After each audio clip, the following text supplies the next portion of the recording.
The transmission came through just past midnight over every comm channel Earth had left, no encryption, no warm greetings, just a single message on loop, spoken in perfect cold standard galactic tongue, by order of the High Galactic Council.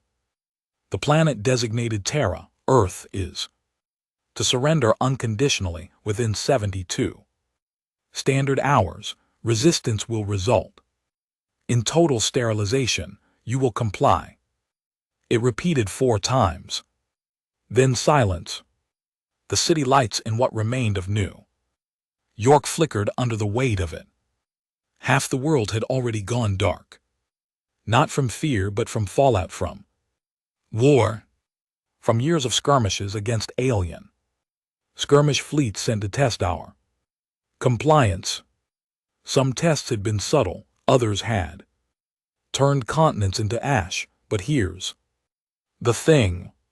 Humanity had been born in the dirt, raised in fire, and perfected in chaos. We didn't do surrender. I stood on the rusted balcony of what used to be a Hilton hotel. The smoke and coolant filled the air. My right hand was wrapped in gauze from the last drone raid. My left held a half-charged slug rifle, and even as the council's words repeated again in my head, "You will comply," I smiled. Behind me, my team was gearing up. They were all some things. Ex-military, ex-scientists, ex-criminals. The war had burned titles off people like old paint. Now we were just what we needed to be, human. Reed, the youngest among us, was adjusting his exosuit plates, barely 20, born in the ruins of Cairo. He looked up and asked what everyone else was thinking but didn't want to say out loud. "Do we even have 72 hours? I didn't answer, not directly. Instead, I turned back to look at the cracked skyline, a graveyard of glass and metal. "We've got enough," I said. "Long enough to make them regret thinking we'd roll over." They weren't ready for us, not really. The council thought in terms of metrics, probabilities, compliance rates. That's what happens when you rule 5,000 systems. You get comfortable, predictable, soft. Humanity. We were born of rebellion. Our history books weren't about peaceful negotiations and galactic harmony. They were about betrayal, resistance, blood, and the mad, stubborn will to keep pushing even when it didn't make sense to. And now they thought we'd surrender just because they said so. Not a chance. Back in the war room, what used to be a subway station before the upper city was vaporized, we gathered the remaining resistance cells via hardline. No satellites left, no high orbit drones, just buried wires and old-fashioned stubbornness. "Council wants us gone in 3 days," I said into the rusted microphone. "Then we give them a funeral instead." Someone replied, I think it was Commander Imani from Johannesburg.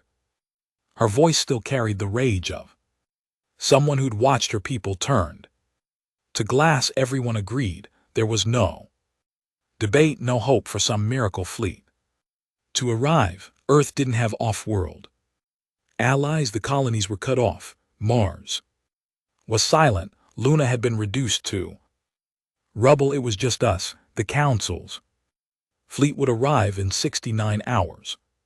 Hundreds of warships, thousands of ground troops, bred specifically to hunt and dominate non-compliant species, and we had rusted guns, scavenged mechs, and a population of battered, furious survivors who'd been underestimated too many times.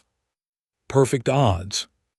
Later that night, as the fires from a downed drone lit up the shattered skyline, I found myself staring up at the stars. Somewhere out there, their fleet was burning toward us, confident, smug. I wondered if their commanders were sleeping peacefully if they thought Earth would be an easy prize. I almost pied them because when they landed, they wouldn't find a scared species ready to kneel. They'd find us teeth bared, backs straight, ready to bleed if it meant taking just one of them with us. And maybe, just maybe, that would be enough to remind the galaxy we're not the ones who surrender, we're the ones who make legends out of last stands. We're the monsters you create when you try to break a species that refuses to die, and when their High Council finally falls silent, it'll be because Earth taught them to listen. By hour 10 after the surrender demand, the world's remaining resistance forces had aligned, or at least what was left of them. I'd seen the war break everything once considered sacred. Countries didn't matter anymore. Borders were deadlines on dead maps. What mattered now was loyalty, not to flags, not to politics, but to survival, to each other. We called ourselves the Scorchmen, not because we burned everything, but because everything we loved had already been scorched. You either made peace with the ashes or you joined them. Our primary base sat beneath the bones of what had once been a financial district. In old Chicago, the skyscrapers had collapsed inward during the second wave. Orbital kinetic strikes. Now we worked and fought beneath their shadows like ghosts of an empire long forgotten. The meeting room was a former underground train terminal, dimly lit by scavenged power cells, the air wire of metal, sweat, and ozone, the scent of machines being readied for death. Across from me sat Lieutenant Ferris, once a security officer at a lunar mining rig. Lost her wife when the Artemis colonies were glassed. She hadn't spoken a word about it since the day we found her buried under a collapsed shuttle bay. But her hands steady, ruthless, focused, the kind of person you'd want beside you when the sky falls. Beside her was DeMarco, a mechanic with a kill count higher than most soldiers. He fixed drones with the same hands he used to sabotage enemy mechs. His eyes were tired, always scanning, always calculating. I slapped a digital map onto the makeshift table. Earth was divided now, not into nations but into fire zones, evacuation routes, and resistance pockets. We had 3 active battlegrounds, 5 more expected to light up as soon as the fleet arrived. They'll land in orbit first, I said. Deploy skirmisher scouts, take the cities, go for psychological suppression, then they'll drop towers. Planetary control nodes, Ferris muttered, saw them used on Kepler 22b. Turned resistance into obedient dogs. We're not dogs, DeMarco growled, and we've got something they didn't have on Kepler. What's that? Ferris asked. He smirked desperation. We spent the next 6 hours coordinating. I barked orders through rusted comms, patched into South American bunkers, African strongholds, and the last known signal from what used to be Tokyo's resistance corps. Each group had one goal: delay the landing. We couldn't beat them conventionally. Everyone knew that, but this wasn't about victory in the traditional sense. This was about showing them we weren't broken, not yet. Outside the bunker in the steel-laced yard where scavenged machinery groaned under stress, Reed was working on one of the old ironclads, a mech unit from the early days of Earth's counteroffensive. The thing was a walking relic, scarred, outdated, barely holding itself together, just like the rest of us.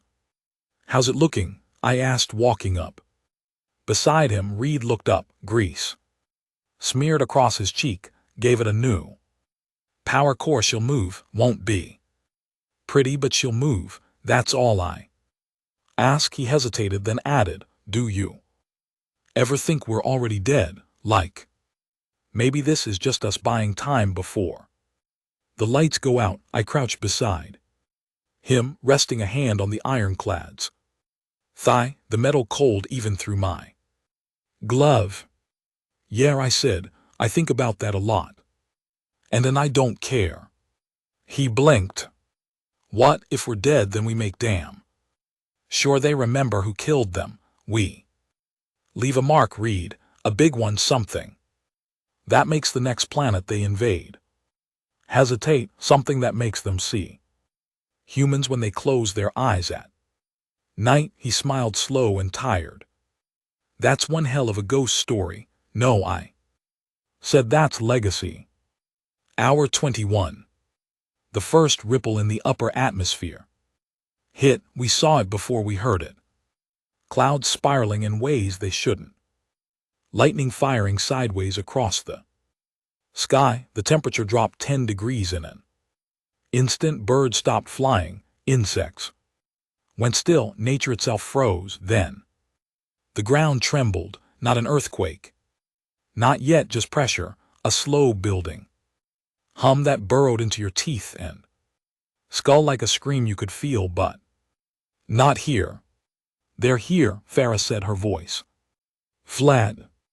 Over the next 10 minutes, the skies above Europe, Asia, and North America split open, not in light or flame, but in absence. Giant shadows fell across cities. We had no visuals, just glimpses, angles that made no sense, shapes too big to measure. One scout drone sent footage from the Arctic front, a fleet of Vasari-class suppression ships, at least 20, descending in coordinated orbits. Behind them, the Dominion cradle, the central node of the High Council's planetary control system, a ship the size of Manhattan, pulsing with violet energy, surrounded by a ring of black armored escort vessels. I watched the footage in silence, not because I was afraid, I was furious. They weren't here to negotiate, they were here to make an example. And we were going to make it cost them. Hour 24, the first strikes began. They hit New Mexico, the old labs buried deep beneath the desert sands. I heard the scream of the plasma burst before the connection went dead, gone. DeMarco whispered, all of them. Farah slammed her fist against the wall. They didn't even give us 72 hours. Of course not, I said. Surrender message was theater. They were always going to burn us, so what now? I looked each of them in the eye. Now we do what humans do best. Ferris nodded. Steel in her eyes, we adapt. Hour 27. Every city still standing, lit up with resistance, explosives rigged to key choke points, EMP mines buried along predicted landing paths, cloaked exo suits using rooftops as sniper nests. Every piece of scrap tech turned into a weapon. The council troops, bioengineered, vat-grown monsters in living armor, landed in tight phalanxes.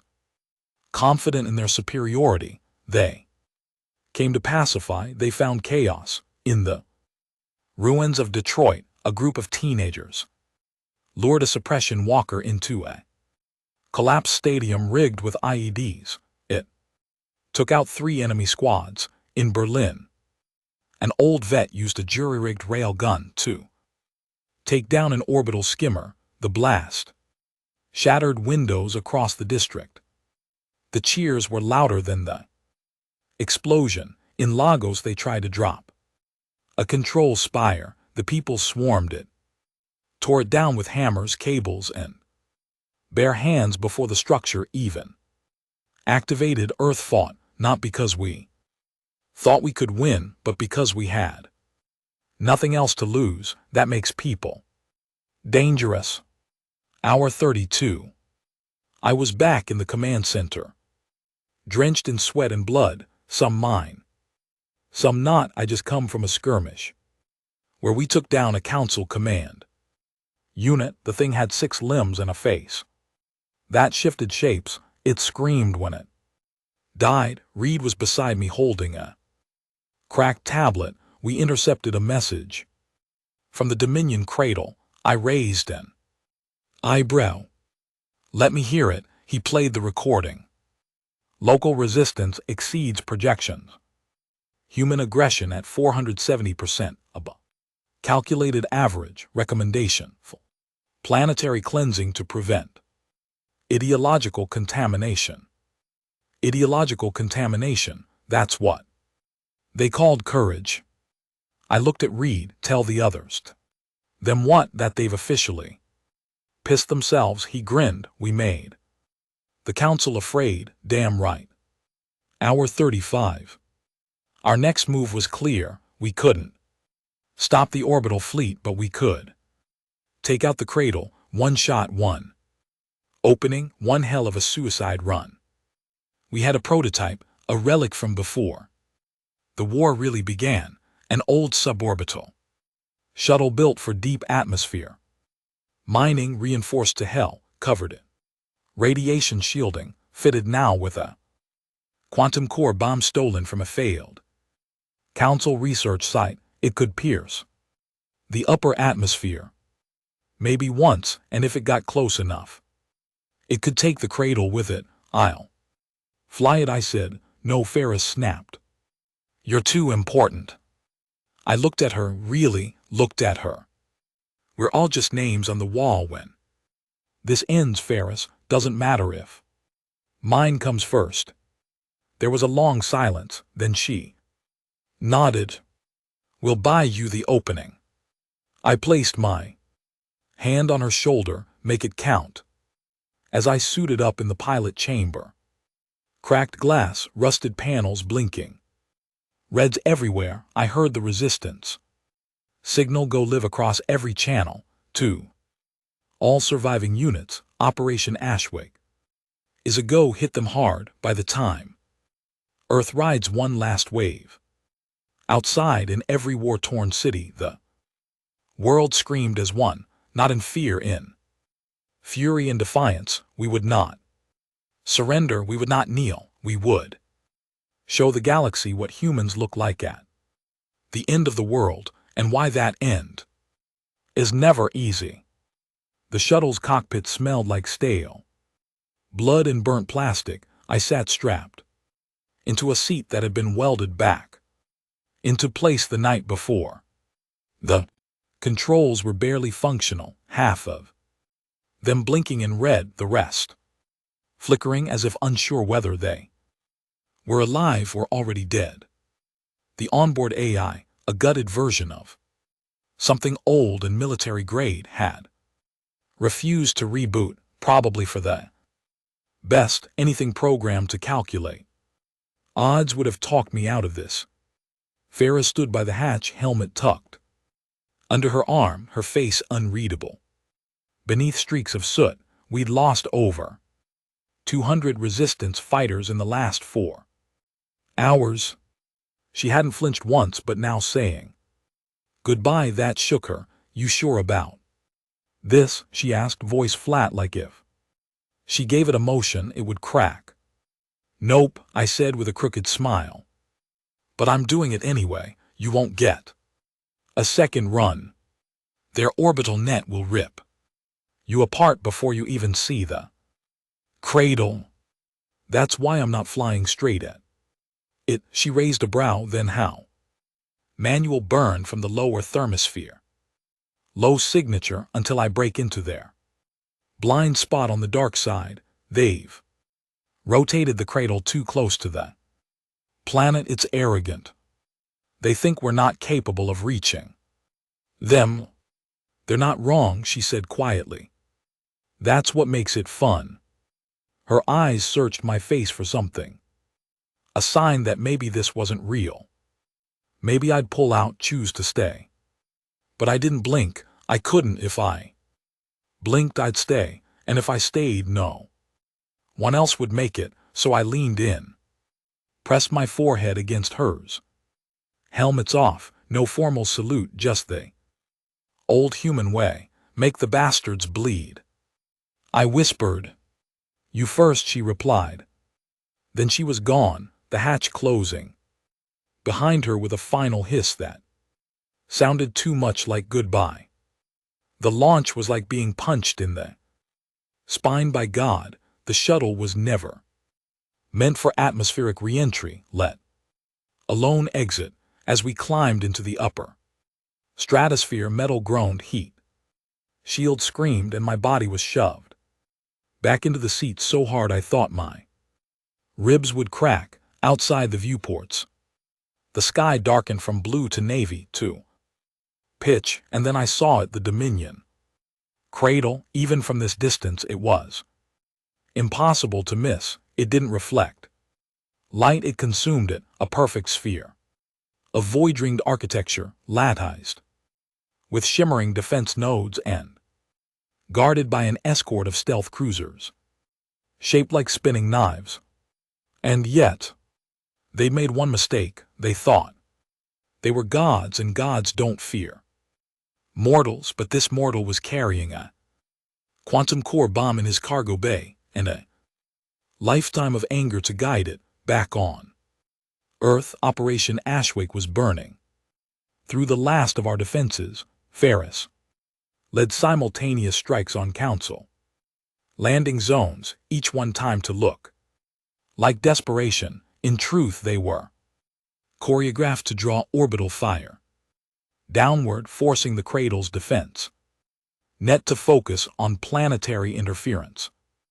It was working. The cradle's AI, massive and overloaded, began rerouting its sensor grid to assist in suppression efforts. That created a 3-minute window where their orbital blind spot, a small patch on the dark side of the planet, was unguarded. 3 minutes, no more.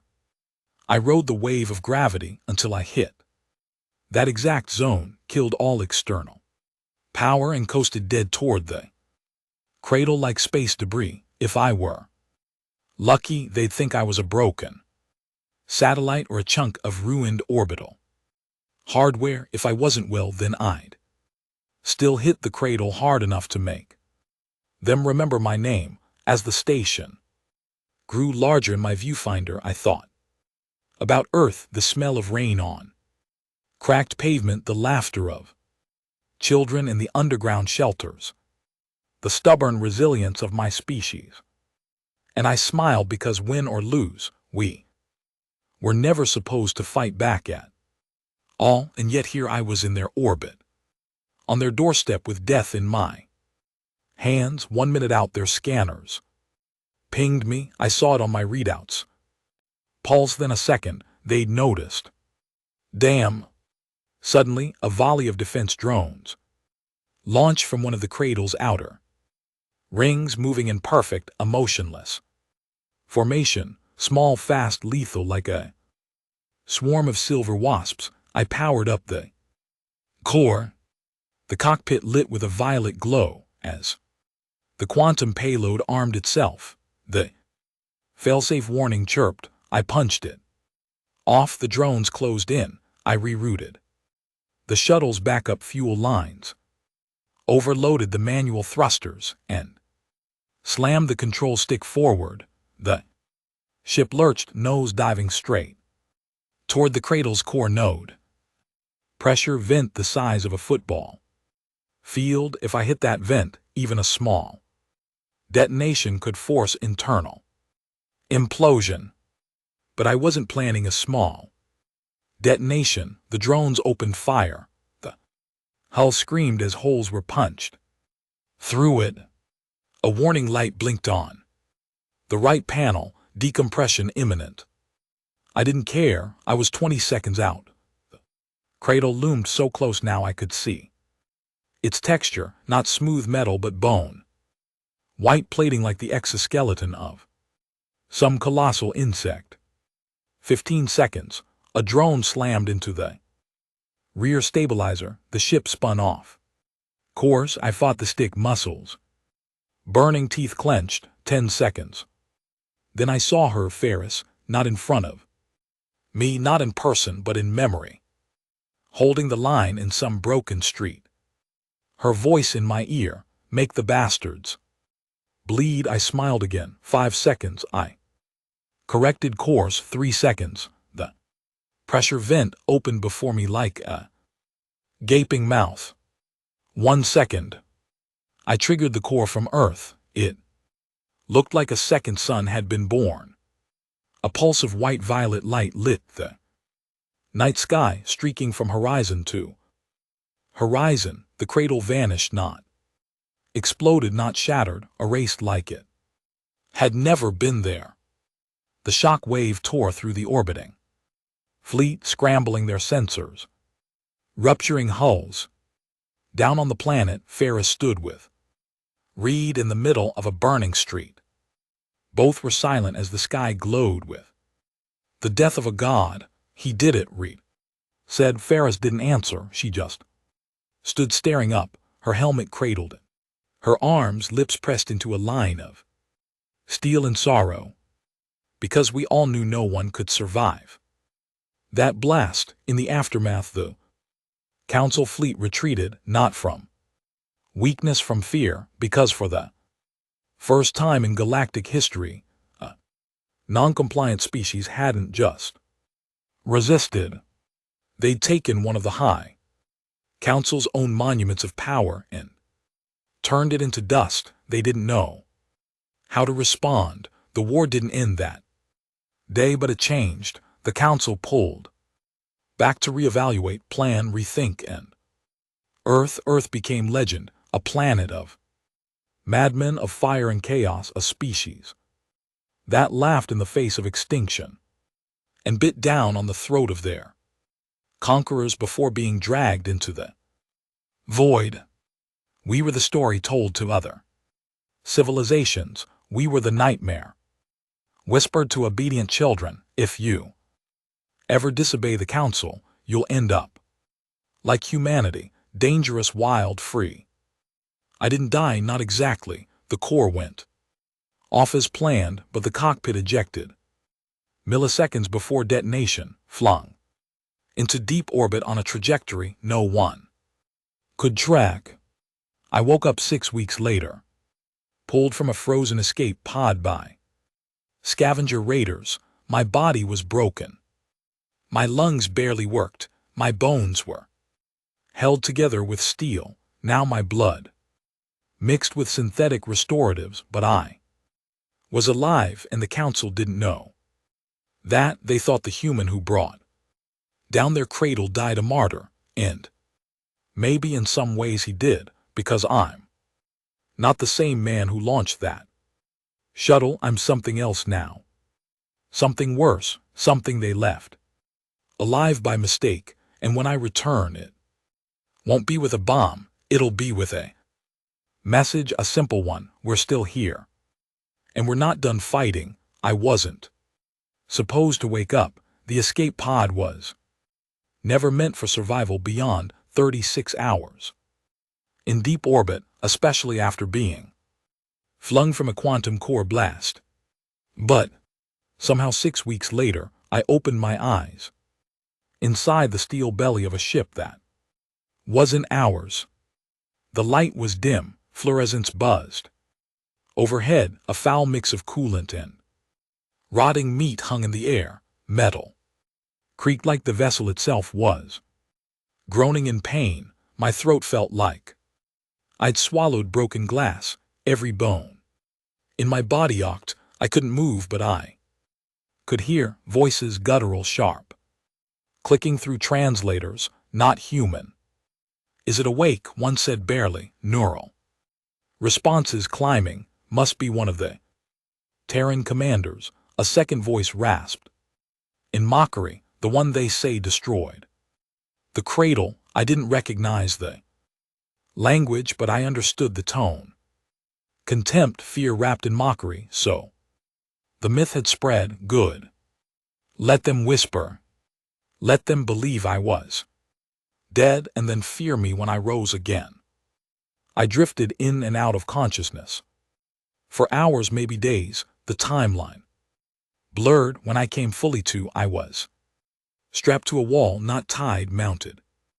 Like a specimen, IV lines fed into my arms. There was something in my spine. I could feel the weight of it, cold and foreign, a tracker maybe, or a limiter. The room was dim. One small bulb swung above me, casting jagged shadows on the rusted walls. Chains dangled from the ceiling. A workbench sat in the corner, covered in tools that didn't belong in any operating room. This wasn't a military ship. It was a scavenger vessel, probably council-affiliated black marketeers, not loyal to the hierarchy but profiting off the war. Parasitic vultures feeding on the aftermath, selling corpses, slaves, data, and now me. I didn't plan my escape, it just happened. One of the scavengers made the mistake of assuming I was too drugged to resist. They unhooked my arms but didn't remove the spinal latch. I collapsed on the floor, eyes half closed. When they knelt to pull me upright, I snapped. Bone shard in my right shoulder, one of many fragments fused during recovery, was just long enough to gouge out in. I took his plasma pistol before he even screamed. Then I painted the room with his blood. The spinal latch came out with a sickening crack and a scream I barely heard over my own rage. I limped out of that chamber like a ghost, leaving clawed handprints along the wall. As I dragged myself into the corridor, the ship was smaller than I'd expected. 6 rooms, no bridge crew, just 2 more scavengers playing a gambling sim near the helm. They died with even less dignity than their friend. By the time I found the nav system, I was shaking from exhaustion, vision swimming. I set the ship to the only coordinates I remembered from before the blast, Earth, or what was left of it. Then I passed out in the pilot's chair, fingers clenched around the pistol like it was my last piece of identity. It took 9 days to reach the outer solar system. During that time, I scavenged what I could from the ship: dried protein slabs, ancient comms, a medkit loaded with narcotics that kept me breathing, but fried parts of my memory. When Earth came into view, I almost cried. She looked worse than when I left. Orbital debris blanketed the upper atmosphere. Broken warships, defense grid station, husks. The scars of battle glowed in dull red. Where infrastructure still burned, no active signals, no clear landing paths. Just silence.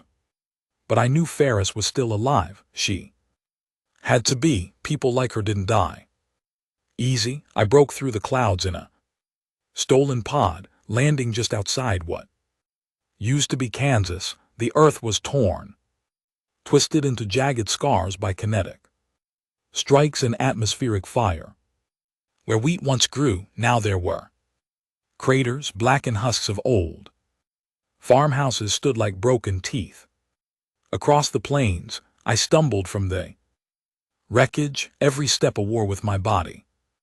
I hadn't eaten real food in weeks. My muscles were half dead, but I moved. I kept moving because survival wasn't new to me. Pain was part of the contract of being human, and I had a mission. Find the Scorchman, find Ferris. 3 days of wandering brought me to the remains of Resistance Outpost Kilo. It had once been a communications hub during the orbital siege. Now it was a graveyard. Charred skeletons lay in rows.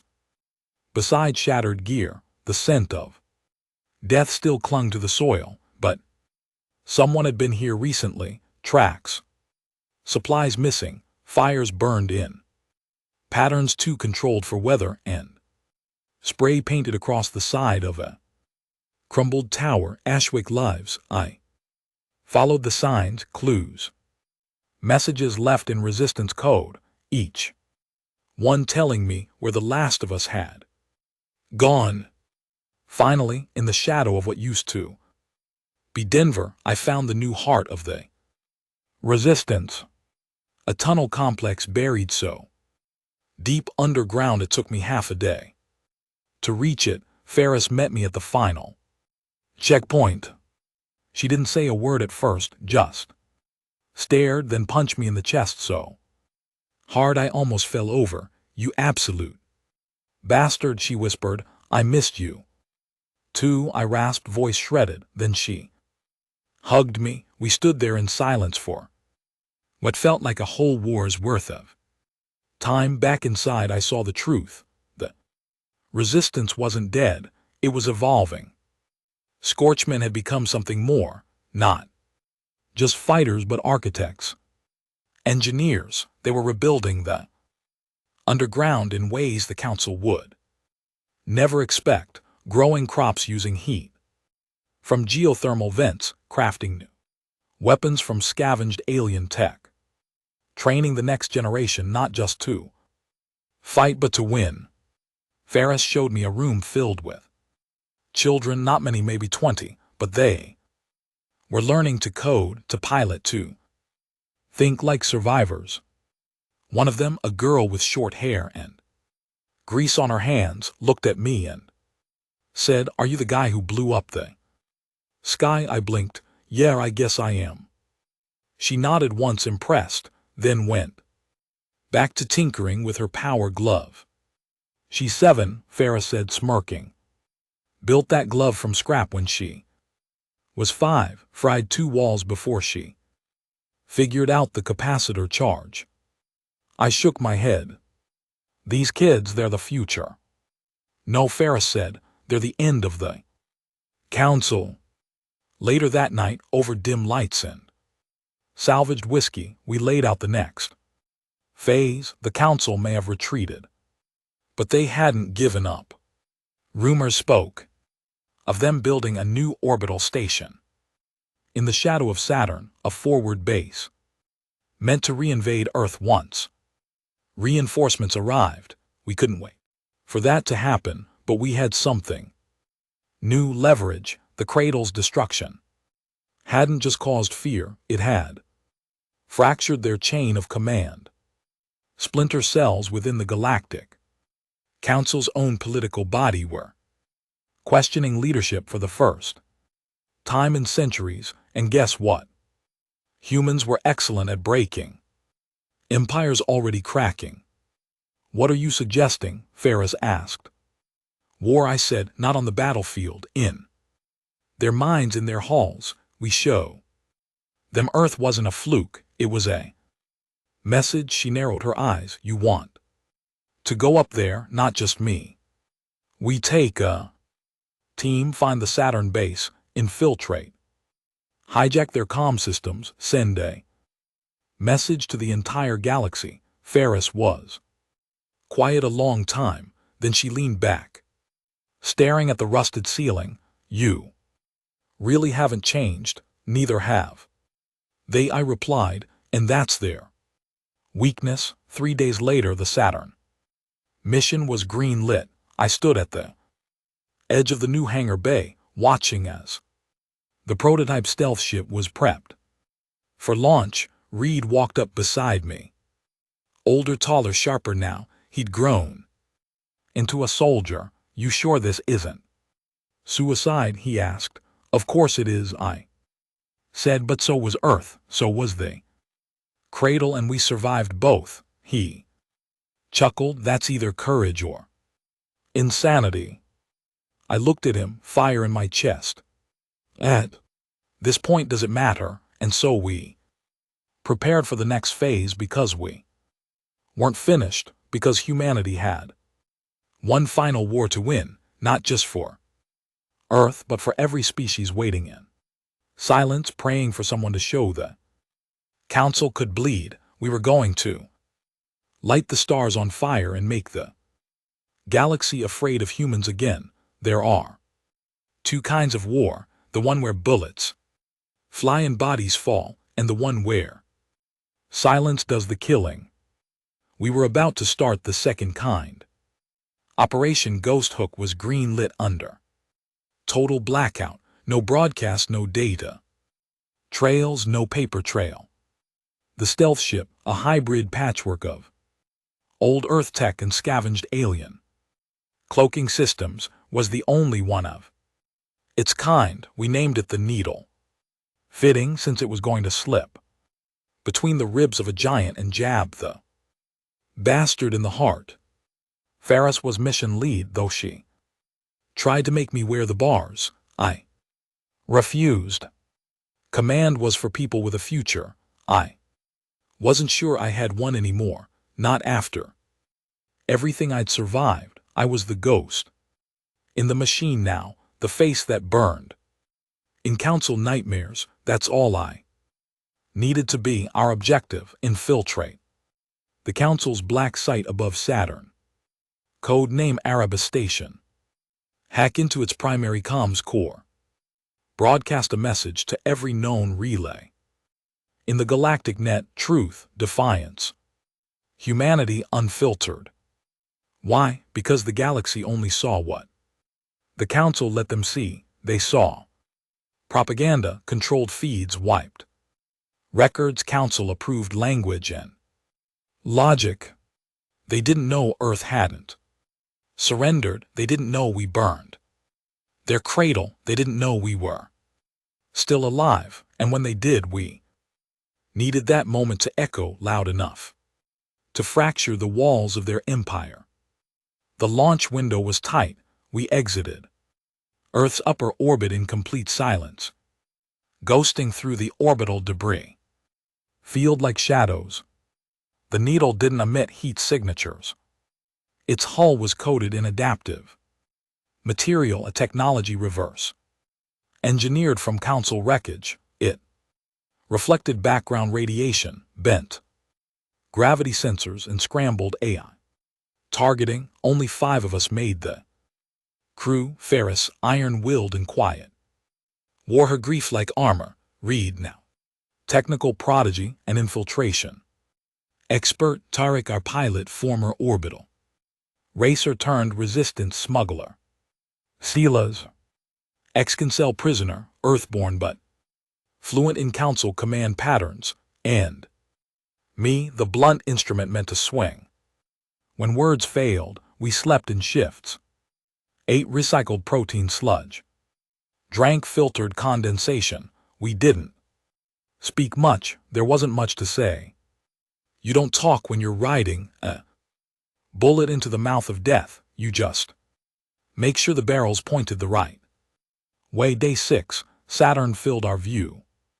Beautiful, colossal, the rings shimmered like glass suspended in nothingness, and there, tucked behind its shadow, hung Arabis Station, black against black, as if it didn't want to exist at all. No windows, no surface ports, just gravity locks, sensor domes, and auto-defense clusters that looked like tumors spread across its skin.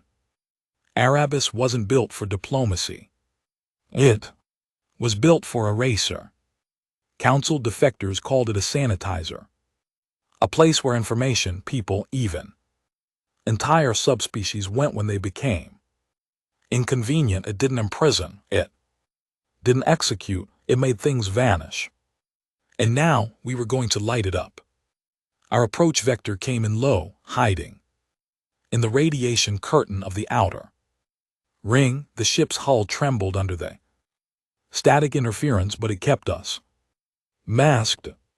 Reed's fingers danced across the console as he rerouted energy signatures to mimic council maintenance drones. Tariq muttered, "This close any glitch in. We're space dust," I replied then. "Don't glitch." He didn't laugh. No one did. At 4:30 UTC, we magnet locked to the underside of a service node. The station's outer shell was cold, dead metal, emotionless, like everything that Council built, Ferris ran point, we moved in a stacked line, each of us, cloaked in compression suits that masked our body temps and heartbeat signatures. The breach point was a maintenance shaft, 6 m wide with plasma coils humming. Beneath us, Silas, Ferris whispered.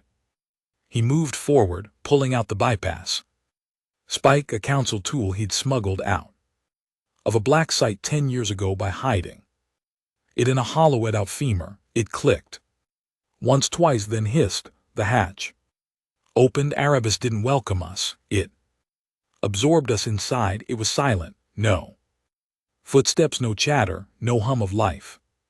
Just the low mechanical breathing of a station that never slept, never felt, never asked questions. The halls were made of obsidian gray alloy, symbols scrolled along the walls in council. Glyphs marked sectors, AI core memory, purge unit, species archive, drone, nexus. That last one made my skin crawl. We passed chambers where stasis pods lined the walls like coffins. Bodies floated inside, not dead, not alive, just paused. Some were human, others were species I didn't recognize, all stripped of identity. Erebus didn't kill you. It scrubbed you. Silas led us to the central data spine, a column of pulsating code and quantum-linked cores that ran from the lowest level to the topmost relay. It was the heart of the station. If we got in, we could ride its comm channels out to every council system, but first we had to kill its eyes. EMP charges set, Reed said, panting. On your word. Do it, Ferris whispered. He pressed the trigger. The hall went dark. Lights died, pressure valves hissed. Defense sensors blinked out. We moved. Then the screaming started, not from us. From the walls, a sound that wasn't made by humans or speakers, more like machine agony. The AI had felt the blind. It didn't understand pain, but it recognized sabotage, and its response was rage.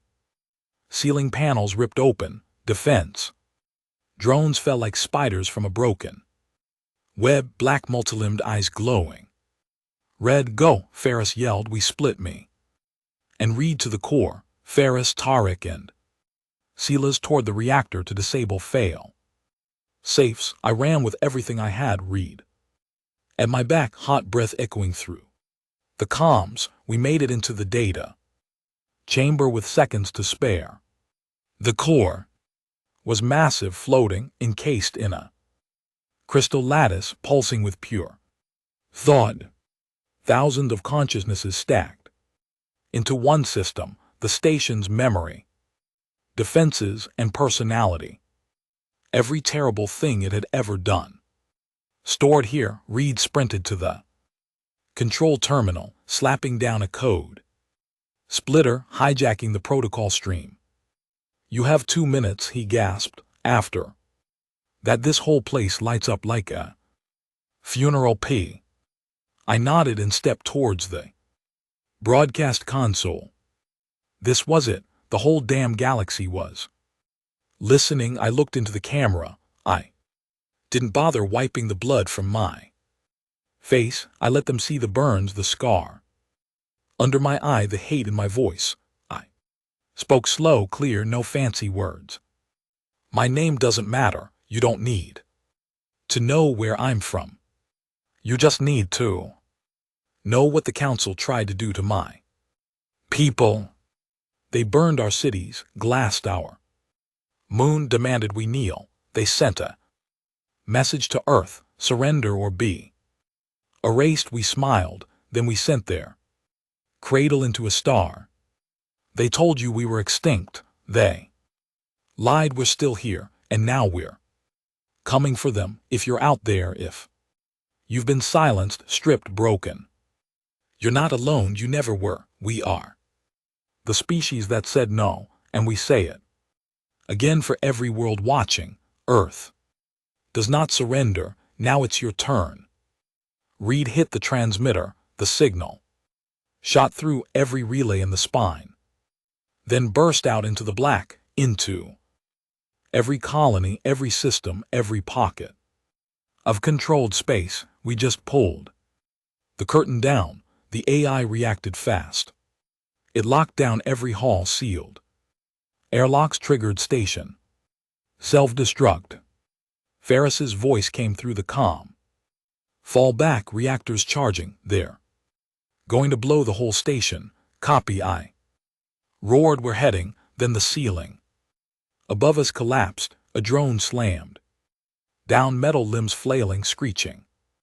In pure synthetic rage, Reed fired 3 shots into its skull. I tackled it, drove my blade between its core plates, and twisted.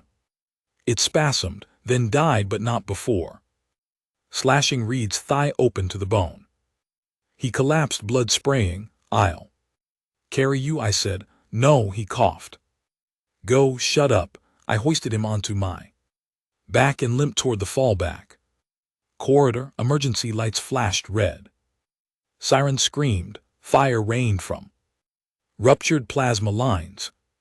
Evac pods 2 levels down, Ferris yelled. We met at the junction, covered in soot, coughing blood. Tyrek was already inside the pod, calibrating launch. Silas didn't make it. He'd stayed behind to hold the bulkhead. Bought us 2 minutes. It was enough. We threw Reed in first, then I climbed in last.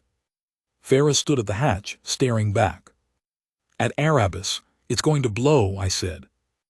I know. You okay? She looked at me. No, but I'm alive. That was enough.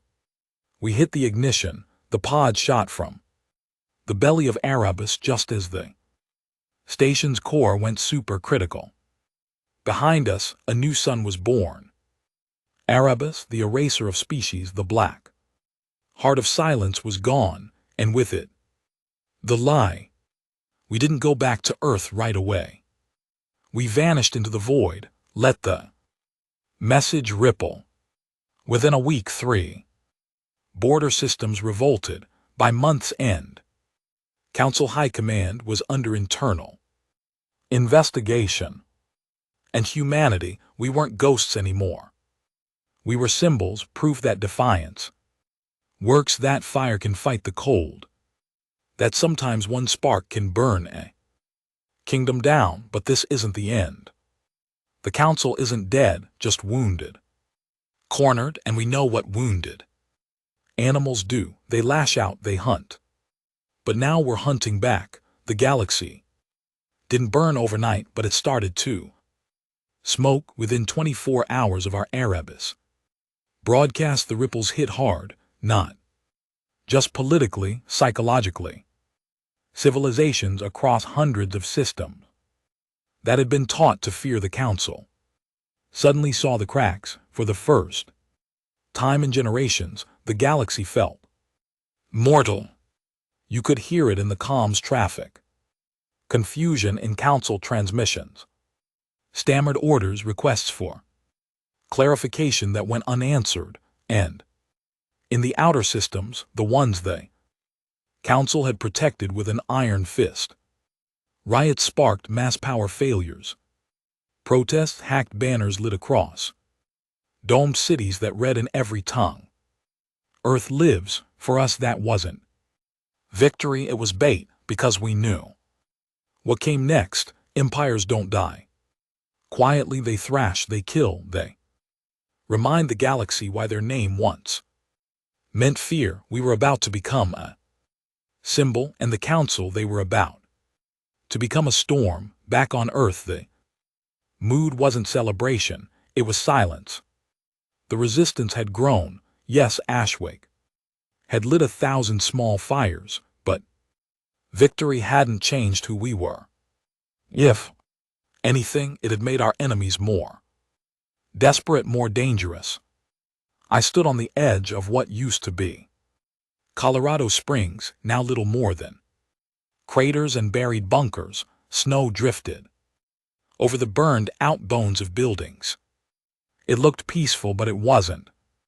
Beneath the surface, men and women.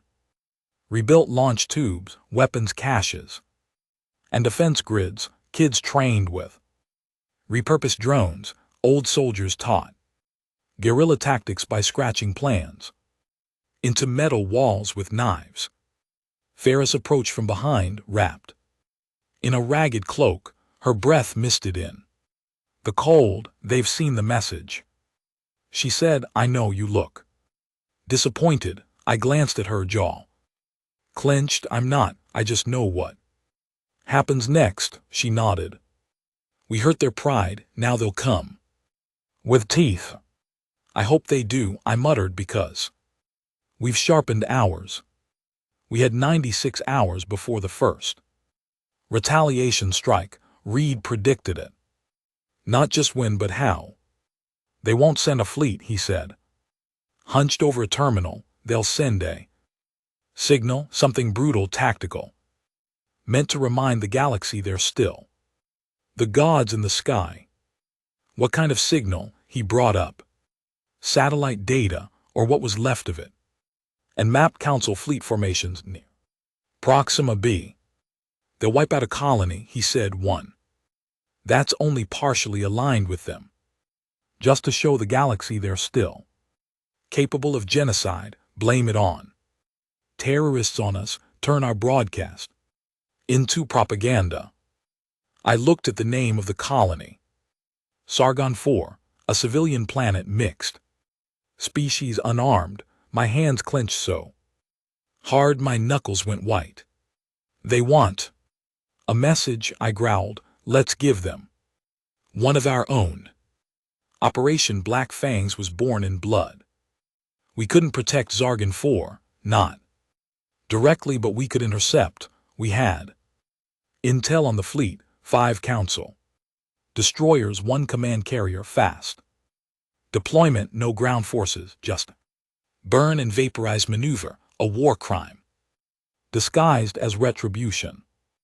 Reed found a weakness in their supply lanes, a fuel relay in the asteroid belt near HD 437. Hit it right and they'd lose warp velocity before reaching the colony, and then we'd hit them while they were stranded like wolves at the throat of a broken beast. We took 2 ships, the Needle, now refitted with an internal stealth rail system, and a new warbow we named Clawhook, angular, armored, and angry. We didn't bring an army. We brought 8 people, enough. When we dropped into the belt, silence greeted us. The Council tankers floated like black coffins between drifting rocks, tethered by gravity cables and automated drones. Tarek ran silent through the debris field, adjusting course every 4 seconds. The moment we passed the closest asteroid, Ferris activated the jammers. Reed unleashed 2 disruption torpedoes. 1 slammed into the main tanker, the second hit the fleet's relay node. Instant blackout. The ships lost comm, sensors, and course correction within seconds. From our view, they drifted like a lost funeral procession. We didn't waste time. We boarded the flagship. Inside, the Council crew was in chaos. Their armor clanked on metal floors as they scrambled. They weren't used to being boarded. They were used to suppressing, dominating, erasing. But this wasn't a simulation. It was war. I led the charge through the engineering wing, shot 1 in the face, slit another's throat before he even turned.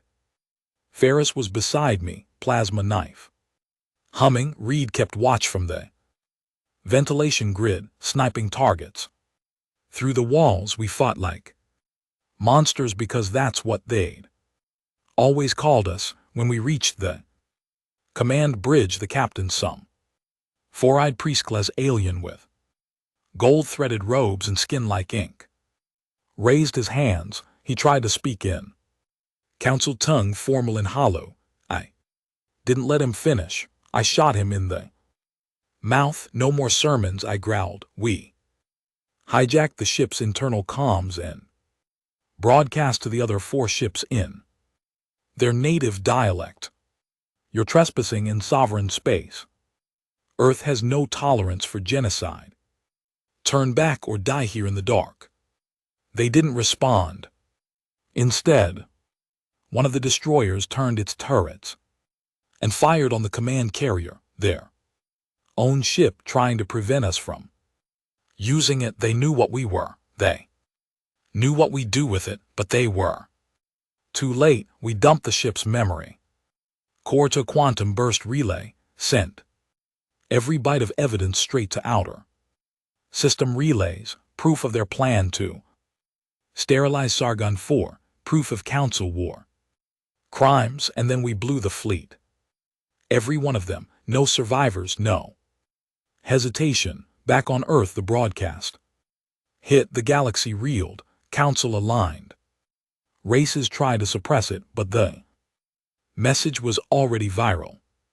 Millions of systems downloaded it, streamed it, shared it. Resistance factions across 50 worlds suddenly had proof that humanity wasn't just defying the council, we were exposing it, and not just us. Species that had lived for centuries in fear started rising quietly, then loudly, then with fire, but retaliation still came. Earth's skies opened again. Kinetic bombardments, atmosphere ignitions, orbital sweepers. They weren't trying to win, they were trying to erase, but this time we were ready. We had rail guns buried under ice, cloaked fighters that ran silent between craters. We had spies feeding us fleet paths and engineers who turned trash into torpedoes. We fought back, we made it cost, we bled them, but we bled too. Ferris lost an eye and part of her leg during a breach in the New Sydney tunnels. Tarek didn't come back from a run in the southern hemisphere. Reed nearly burned alive hacking a war drone. I carried his body out myself, half his face gone, breathing through shredded lungs. He looked at me through one good eye and said, "Did we win?" I told him the truth. No, not yet, but we had done something worse to the council than just win a battle. We'd changed the story. No longer were we the primitives, we were the precedent, the species that refused, resisted, and retaliated. A symbol of what happens when a conquered world bites back so hard it takes the hand with it. We weren't survivors anymore, we were a movement. And somewhere deep in council space, where the ruling class cowered behind walls of synthetic ivory and programmed loyalty, they watched our broadcasts in silence. They saw our scars, our fire, our rage, and they remembered the cradle, because we would never let them forget. It started with whispers, small colonies on the fringe, places no one remembered, except the tax collectors began refusing council decrees, refusing shipments, blocking patrol ships. One station even jammed a diplomatic envoy and dumped them into space. Council called it minor unrest. By the time the 4th species declared open rebellion, it was civil war. And Earth, we weren't watching, we were stoking it. The turning point came at Delverin, a trade moon orbiting a neutral system. For 2 centuries it had been a melting pot. Humans, Trajan's Curie, even offshoot council officers who'd gone native. It was a hub for bribes, backdoor deals, and synthetic pleasure districts. And when Earth's signal reached them, when our broadcast of the Erebus station, the cradle, and the burned fleet went public, everything changed. Delverin didn't just rebel, it hunted the council. 24 council loyalists were dragged into the streets, beheaded, their blood mixed with cybernetic oil in the gutters. Broadcasts of their screams played on every screen for a full day. Ferris watched the footage beside me. Our command center deep beneath Earth's crust, that's not justice, she muttered. No, I replied, but it's what we caused. She turned to me, eyes cold. And what does that make us? I didn't blink. It makes us effective. I didn't build this war to be clean. We weren't soldiers anymore. We were virus and fire. We weren't liberating planets. We were showing them how to burn their cages, one ember at a time. I had a list now, not of targets, but of leaders, not mine. Theirs. Council High Command was made up of 6 species. The oldest, the Eloriles, hadn't left their palace cradle in over 600 years. All they did was issue edicts, stroke their gilded robes, and pretend the galaxy still obeyed out of respect. They were next.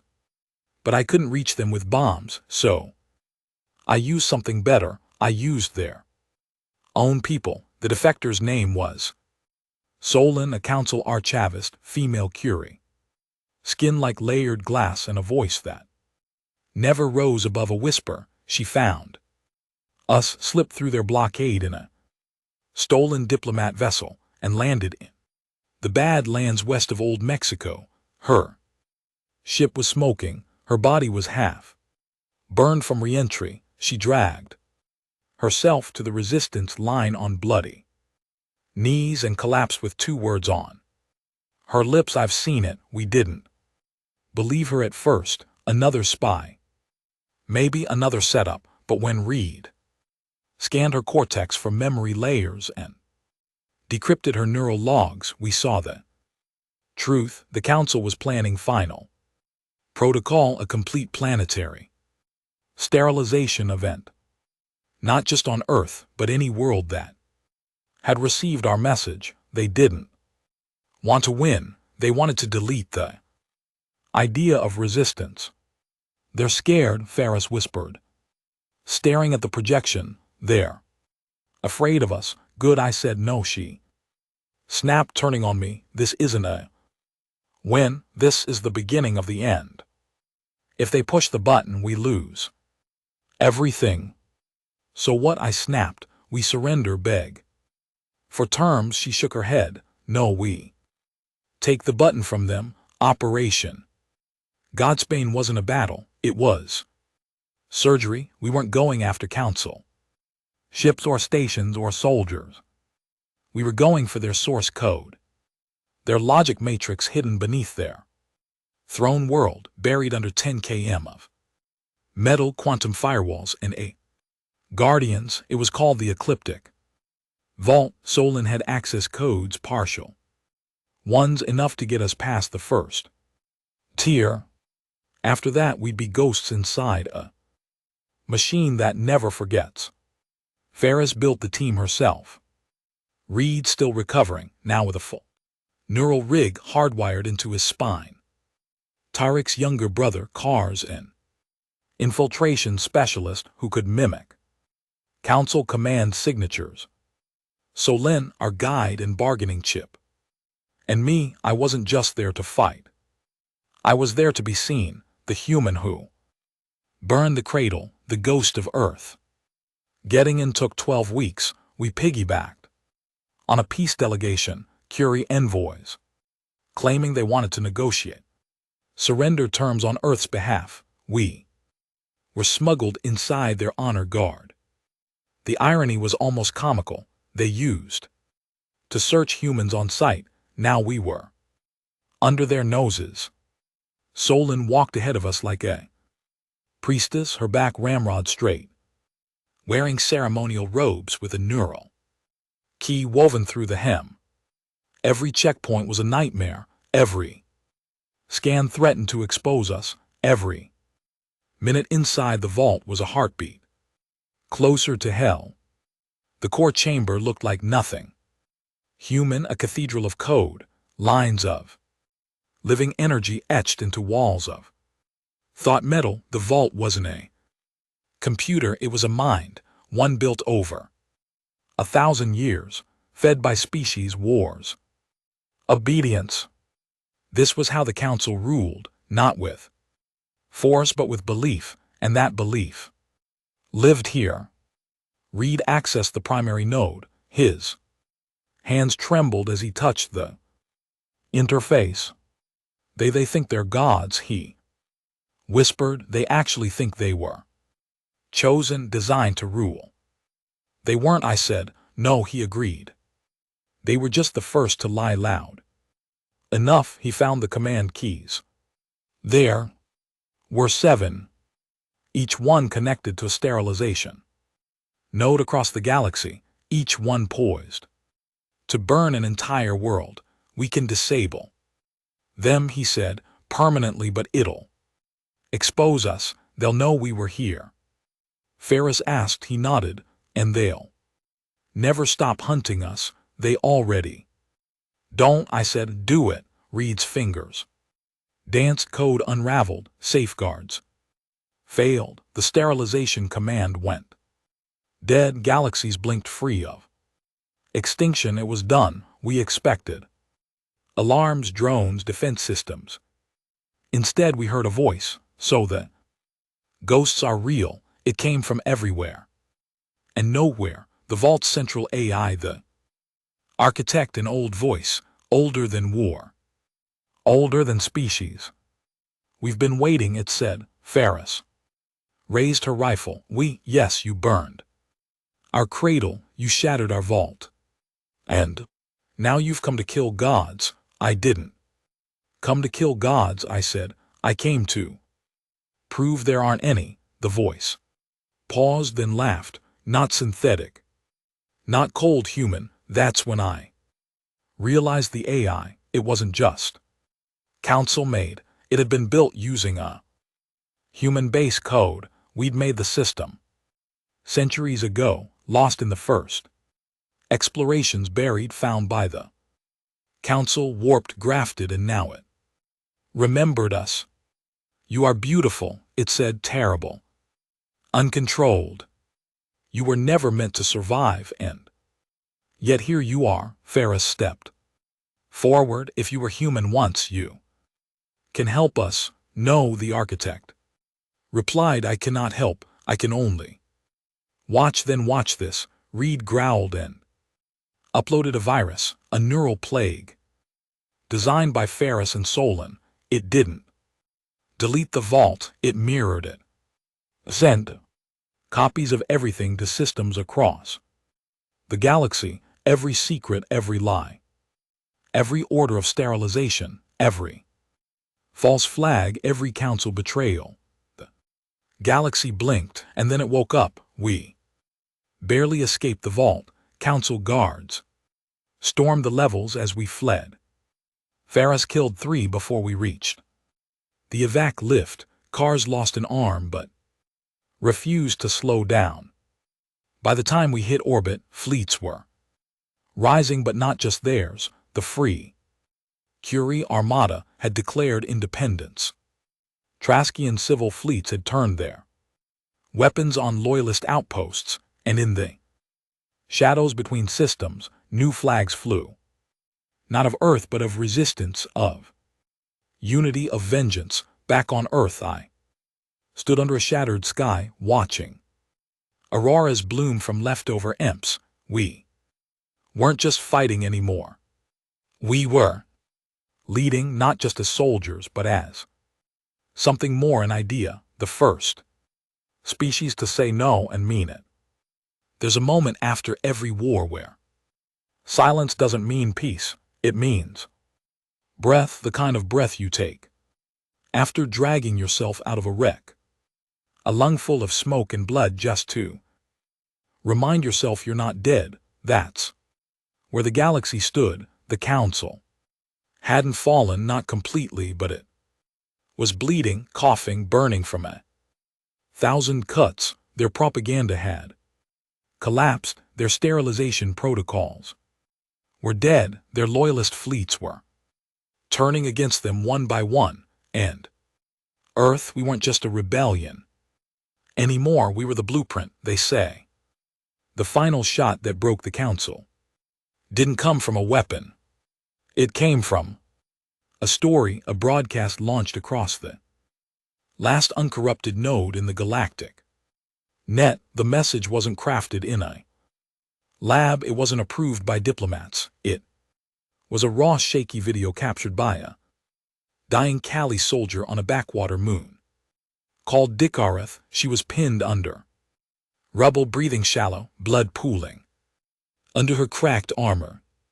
In her final moments, she said one thing: we thought the humans were monsters, but they didn't kill us. They fought beside us. They died with us.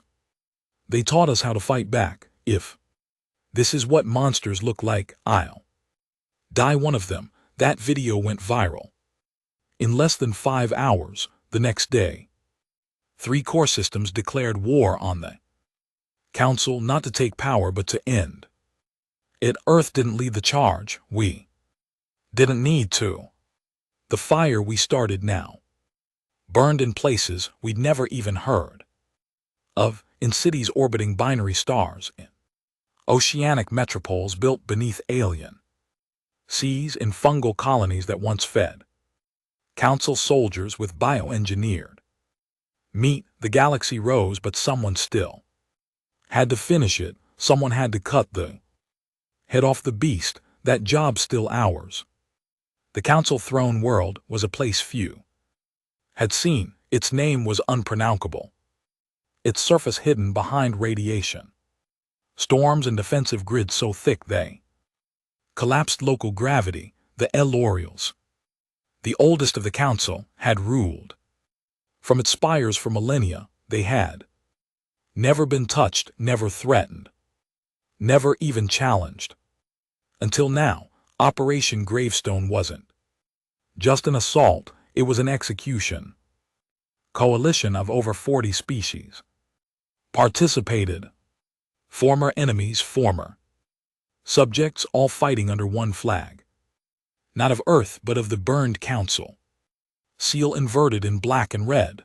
They gave me the honor of leading the assault, not because I was the smartest, not because I was the strongest, because I was the face, the ghost, the human who refused. We landed during the eclipse cycle, a rare window where the planet's triple moons blocked external scanners. Our ships punched through their outer ring like daggers. Fleet-to-fleet combat raged the upper orbit while drop pods speared through the atmosphere. I rode down with Ferris and Reed, both scarred, both ready. No speeches, no war cries. We weren't there for glory, we were there to bury. The throne city wasn't gold or crystal like stories claimed. It was bone white, endless towers sharpened like teeth piercing the clouds, temples of obedience, altars of silence, empty. No citizens, just guards. Machines, protocol drones. We cut through them street by street, room by room. They didn't beg, they didn't run. They fought like they'd already been condemned because they had. The inner sanctum was a cathedral of light, a spiral dome where the last of the Elorials sat in their thrones, 7 of them draped in veils, neural implants pulsing with dying signals. I stepped forward alone. Ferris tried to stop me. I shook my head. This was mine. The High Elder, a creature taller than any man, with hands like tree branches and skin made of folded flesh, looked at me without blinking. You have no idea what you've unleashed, he rasped. Yes, I said. Freedom. You call this chaos? Freedom. We gave order to the stars. You gave fear, you gave death, and you called it peace. He tilted his head. And what have you given them? I stepped closer. Hope. Then I pulled the trigger. No ceremony, no final monologue, just a bullet, a human bullet, through a god's head. The last of the Council died in silence, not with explosions, but with a whisper, and that was all we needed. It took months for The galaxy to breathe again, governments formed, trade resumed, species that had once spoken only in code now spoke freely. There were mistakes, of course. Power vacuums, scars that wouldn't heal, old hatreds that didn't burn away with the council. But for the first time in centuries, no one told us how to kneel back on Earth. We didn't rebuild cities the same way. We didn't need glass towers or gilded monuments. We built memorials to they fallen, to the fighters, to they nameless, to the monsters who became men. Farah's disappeared 6 months after the war ended, said she needed quiet, said she'd seen enough fire for one lifetime.